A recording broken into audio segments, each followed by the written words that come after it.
வணக்கம் நண்பர்களே, என்னோட சேனலை முதல் முறையாக பார்க்குறீங்கன்னா சப்ஸ்கிரைபர் பண்ணிக்கோங்க, லைக் பண்ணுங்கள், கண்டிப்பாக கமெண்ட் பண்ணுங்கள், ஷேர் பண்ணுங்கள். இந்த கதையை முழுசாக கேளுங்க. அப்போ தான் நம்ம யாரையுமே குறை சொல்லக்கூடாது அப்படிங்கிற ஒரு குற்ற உணர்வு வரும். கண்டிப்பாக இந்த கதையை முழுசாக கேட்டிங்கன்னா தான் உங்களுக்கு தெரியும். டாக்டர் அவசரமாக மருத்துவமனைக்குள் நுழைந்தார். சின்ன பையன் டாக்டர், மிக முக்கியமான ஆபரேஷன், நீங்க வந்தா நல்லது என்று மருத்துவமனையிலிருந்து தகவல் சொல்லப்பட்டிருந்தது. எவ்வளவு சீக்கிரம் முடியுமோ அவ்வளவு சீக்கிரம் வந்து விடுகிறேன் என்று டாக்டரும் பதிலளித்திருந்தார். ஆபரேஷன் செய்வதற்கான உடையையும் வீட்டிலேயே அணிந்து கொண்டு வந்திருந்தார். வேறு எங்கும் போகாமல் நேராக ஆபரேஷன் தியேட்டருக்கு போனார். ஆபரேஷன் தியேட்டர் வாசலில் அந்த இளைஞனின் தந்தை டாக்டரின் வருகைக்காக பதட்டத்தோடு காத்திருப்பதை பார்த்தார். அந்த மனிதர் டாக்டர் வருவதை பார்த்தார். அவ்வளவுதான், சத்தம் போட ஆரம்பித்து விட்டார். ஏன் இங்கே வரத்துக்கு இவ்வளவு நேரம் ஆச்சு? என் பையன் ரொம்ப டேஞ்சரான நிலையில் இருக்கான்னு உங்களுக்கு தெரியாதா? உங்களுக்கு கொஞ்சமாவது பொறுப்பு இருக்கா சார் என்று கண்ணா பின்னாவென்று சத்தம் போட்டார் அந்த மனிதர். தன்னை திட்டிக் கொண்டிருக்கும் அந்த மனிதரை பார்த்து மென்மையாக புன்னகைத்தபடி டாக்டர் சொன்னார், சாரி சார், உங்க பையனை சேர்த்தப்போ நான் ஹாஸ்பிட்டல்ல இல்லை. ஃபோனில் தகவல் வந்ததும் உடனே கிளம்பி வந்துட்டேன். நீங்கள் கொஞ்சம் அமைதியாக இருந்தீங்கன்னா நான் போய் என் வேலையை பார்ப்பேன் என்று சொன்னார். என்னது, அமைதியாக இருக்கணுமா? உங்கள் மகன் ஆப்ரேஷன் தியேட்டரில் இருக்கான்னு வச்சுக்கோங்க, நீங்கள் அமைதியாக இருப்பீங்களா? உங்கள் பையன் செத்து போயிட்டானே வச்சுக்கோங்க, நீங்கள் என்ன செய்வீங்க? ஒருவேளை அப்படி நடந்தால் நாம் என்ன செய்ய முடியும் சார்? பிறக்கிறதோ இறக்கிறதோ நம்ம கையில் இல்லை.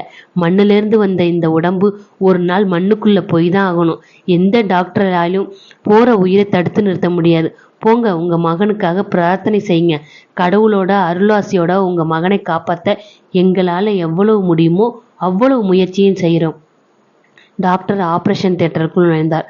நமக்கு பிரச்சனைன்னு ஒன்று இல்லாதப்போ அட்வைஸ் பண்ணுறது ரொம்ப ஈஸி என்று அந்த மனிதர் முணுமுணுப்பது டாக்டரின் காதில் விழுந்தது. ஆப்ரேஷன் முடிய வெகு நேரமானது. அந்த மனிதர் அறைக்கு வெளியே அலைபாயும் மனதோடு அங்கும் இங்கும் நடந்து கொண்டிருந்தார்.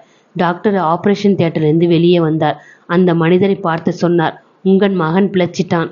அந்த மனிதர் ஏதோ கேட்பதற்காக அருகில் வர டாக்டர் வேகமாக நடந்தபடி சொன்னார், உங்களுக்கு ஏதாவது கேட்கணும்னா நர்ஸ் கிட்ட கேளுங்க என்றார். அதே நேரத்தில் நர்ஸ் ஆப்ரேஷன் தியேட்டர்லேருந்து வெளியே வந்தார். அந்த மனிதர், ஏன் இந்த டாக்டருக்கு இவ்வளவு திமிரு? கொஞ்ச நேரம் கூட நிற்க மாட்டாரா என்று, என் மகன் எப்படி இருக்கான் என்னன்னு நான் விசாரிப்பேன்ல என்று கேட்டார்.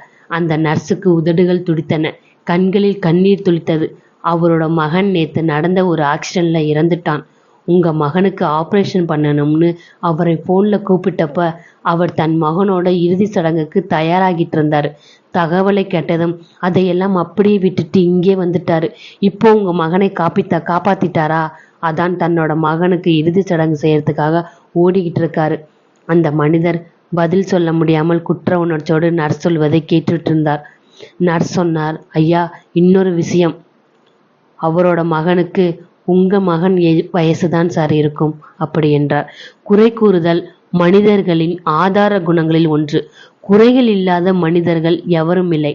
அதை உணர்ந்தே இருந்தாலும் எதற்காகவோ யாரையோ குறை கூறிக்கொண்டிருப்பவர்கள் தான் இங்கே அதிகம்.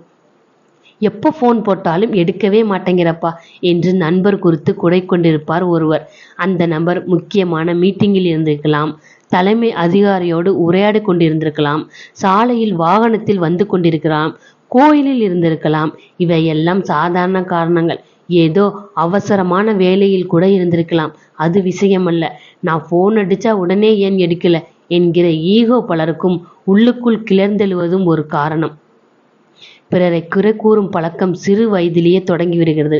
நான் இல்லைப்பா, அவன்தான் என பிரச்சனையை இன்னொருவரின் பக்கம் திசை திருப்புவதில் அது ஆரம்பமாகிறது. ஒருவரை தவறாக மதிப்பிடுவதும் கூட இந்த பிரச்சனைக்கு காரணம்.